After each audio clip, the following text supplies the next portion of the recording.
자, 소나기 이거 한번해도 돼. dear. Very bad. Don't over. First is this. Jesus was tolerant of all people.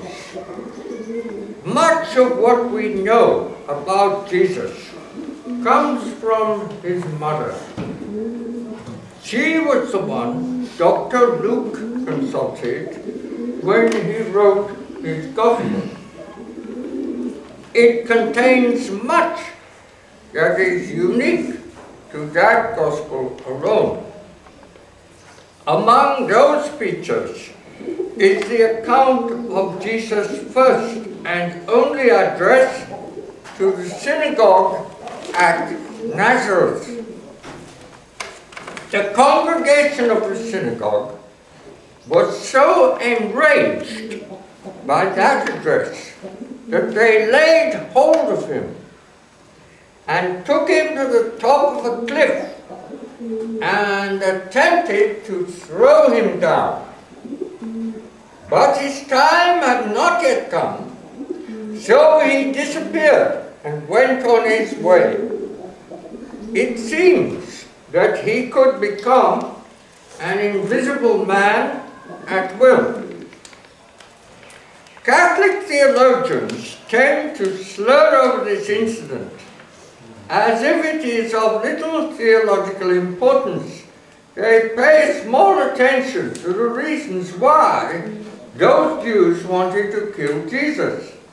Very likely the church authorities do not want the faithful sheep to pay too much attention to it because it could be bad for business.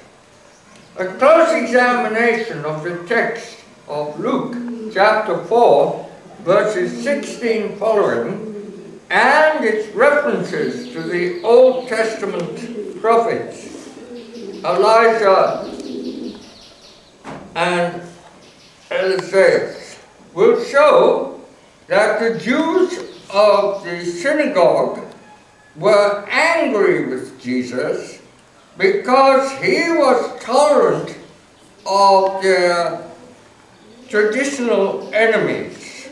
He claimed that the God of Israel, through his prophets Elijah and Elisha, loved and helped all peoples, even those who were the worst enemies of the Jews. He also implied that if the Jews refused to listen to his teachings, there were other people in the world who would listen.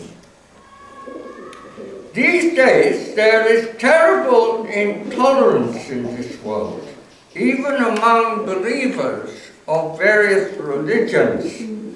So I want to remind people that God himself is not intolerant, and neither is Jesus, who is the prophet promised by God to Moses in Deuteronomy chapter 18 verses 15 following. It is true that in Deuteronomy itself God said that gods other than himself were not gods at all. Of course, what else could he say? There is only one God, and he is it. According to Neil Donald Walsh, he has been looking around for a second God like himself for trillions of years and has not found one. This may be bad luck, but you can't expect him to lie about it. Those other gods were actually not God at all. Some of them, like Pallas Athene, were deifications of idealized ancestors. Some were personifications of the forces of nature, and some, though prone to error, were groping attempts to express some aspects of divinity incompletely.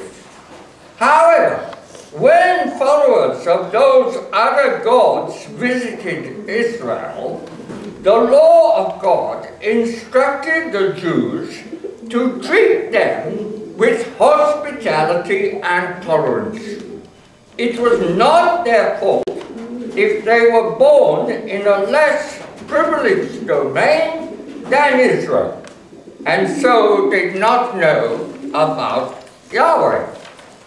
However, God did warn the Israelites not to follow the religious practices of some of their more notorious neighbors, such as throwing their own children into the fire to burn alive as sacrifices to Moloch, or having both male and female sacred prostitutes hanging about temples soliciting and crushing the testicles of boys for such purposes.